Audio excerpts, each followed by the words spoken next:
S'il y a bien un jour où l'expression se mettre sur son 31 prend tout son sens, c'est aujourd'hui. Et pour en parler, je suis avec Alison Duvivier, la gérante du centre de coiffure Evanescence à Audric. Bonjour. Bonjour. Bon, est-ce que déjà c'est une grosse période pour vous? Oui. On est bien occupés. Tout ce qui a été Noël, tout ça, on a hyper bien bossé. Puis là, Nouvel An, ça continue. C'est génial. On peut encore prendre des réservations ou pas du tout? Très peu. Hein. Il reste peut-être un ou deux trous pour une coupe-homme, mais c'est voilà. Qu'est-ce qu'ils viennent pour quoi, du coup, vos clients et vos clientes? Pour être toute belle, de une, pour mettre des paillettes. Et puis non, tout ce qui est pour les couleurs, des coupe-hommes. Puis voilà, des mises en beauté pour le 31. C'est le grand rush, ça fait partie des plus grosses périodes pour vous, même en termes d'amplitude horaire, tout ça? Ah oui, ouais, quand même. Ouais. On travaille sur du 9h-19h du mardi au samedi, pardon. Donc ouais, on travaille bien.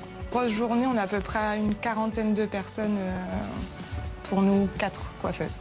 Est-ce que vous sentez justement dans vos clientes et vos clients qui veulent encore se faire plaisir? Est-ce que c'est encore une période et un moment que les gens cochent dans leur calendrier cette nouvelle année? Je pense que c'est important pour eux d'être mis en beauté, d'avoir une mise en beauté et puis de se faire plaisir pour les fêtes. Passage obligatoire ou non, pas forcément de venir chez le coiffeur au moment des fêtes de fin d'année?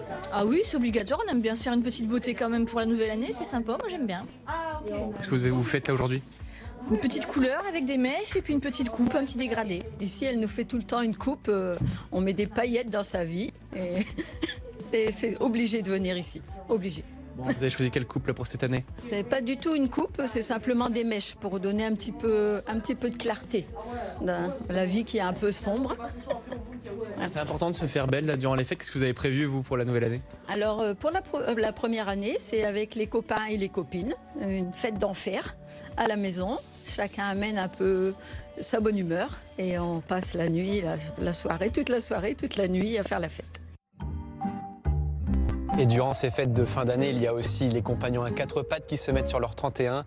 De plus en plus de propriétaires viennent dans ce genre de salon de toilettage comme ici à Ardres pour que leurs compagnons puissent eux aussi être les plus beaux possibles pour passer les fêtes.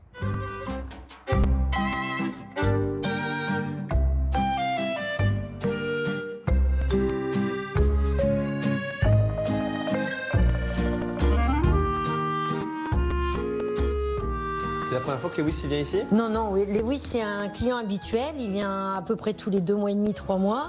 Et là il est venu faire sa petite coupe pour les fêtes. Généralement les gens essayent toujours de calculer de façon à ce que ça tombe, le rendez-vous tombe en période de fête, comme ça leur permet d'avoir leur chien tout beau pendant les fêtes. Ça fait maintenant de plus en plus partie intégrante le fait que les compagnons aussi à 4 pattes soient beaux durant les fêtes de fin d'année? Ah oui, on a bien vu. Moi, ça va faire 20 ans que le salon est ouvert et je vois bien une progression beaucoup plus importante au moment des fêtes de Noël. Ça fait un peu comme les départs en vacances d'été en fin de compte. Pendant 15 jours, 3 semaines, c'est beaucoup plus intensif et on double presque le chiffre par rapport à d'habitude, quoi. Combien de chiens la journée là par exemple en ce moment? En moyenne, là actuellement, entre 10 et 15. 15 même avec les grands chiens confondus, quoi. Une quinzaine de chiens. Tous les ans, on a de plus en plus de chiens, donc on modifie même nos horaires d'ouverture. On travaille entre midi et 2, ça je le faisais jamais avant. On travaille plus tôt le matin, on finit plus tard le soir, pour dire de pouvoir caser tout le monde.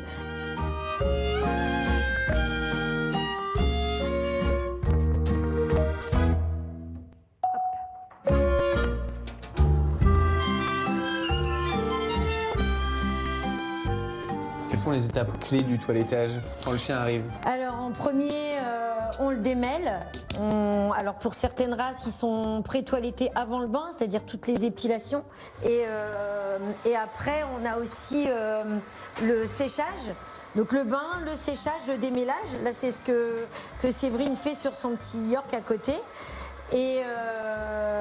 Et ensuite, on fait la coupe. Quand on invite des gens chez soi et que le chien, quand il passe à côté des amis et qu'il met tous ses poils sur le pantalon des fêtes, c'est vraiment pas forcément agréable. Donc c'est vrai que oui, là, la semaine dernière, là, pour la période de Noël est encore plus intense.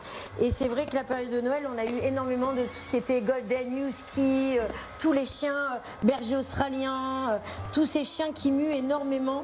La moyenne, c'est de 45 45 minutes pour un bain style Staffy, Amstaff, des choses comme ça. Ça va être 45 minutes, 1 heure.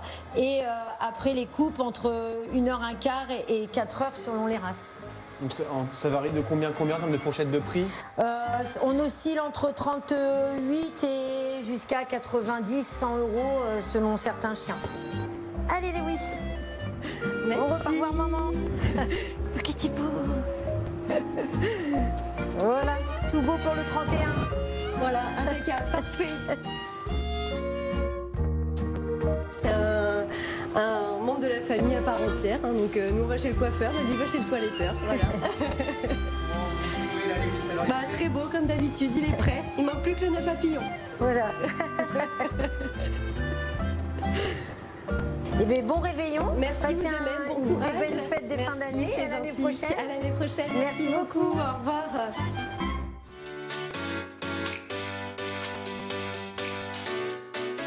Tout le monde a prévu sa tenue, tout le monde va être bien coiffé. Et pour parler aussi de tous les accessoires, etc., je suis avec Justine, la responsable du magasin Joyeuse Fée à Coquelles. Bon, on part sur quel thème? Est-ce qu'il y a des classiques qui reviennent comme chaque année? Forcément, le fluo, qui reste une valeur sûre, bien coloré, bien festif, tout plaît aux gens. Le doré également. Le doré, le noir, le blanc, le doré, un peu de tout. Il y en a pour tous les goûts. Des gens qui viennent parce qu'ils sont invités en salle et qui leur font un accessoire de déguisement, un chapeau, d'une paire de lunettes, ou alors des gens qui se déguisent de la tête aux pieds complètement, ou ceux qui viennent pour décorer leur petite salle chez eux. Est-ce que vous avez des anecdotes justement de gens qui sont venus avec des commandes un peu loufoques peut-être ou...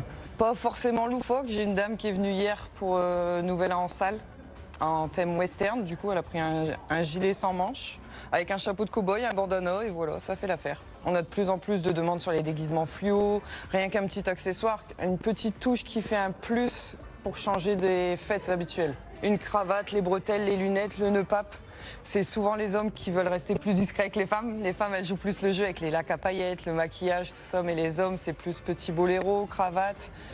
Vraiment, tous les ans, c'est pareil. On n'a pas l'impression qu'ils ont un budget précis, en fait. Ils viennent, ça leur plaît, ils le prennent. Et on est là justement pour les aider parce que certaines personnes n'ont pas d'idée fixe.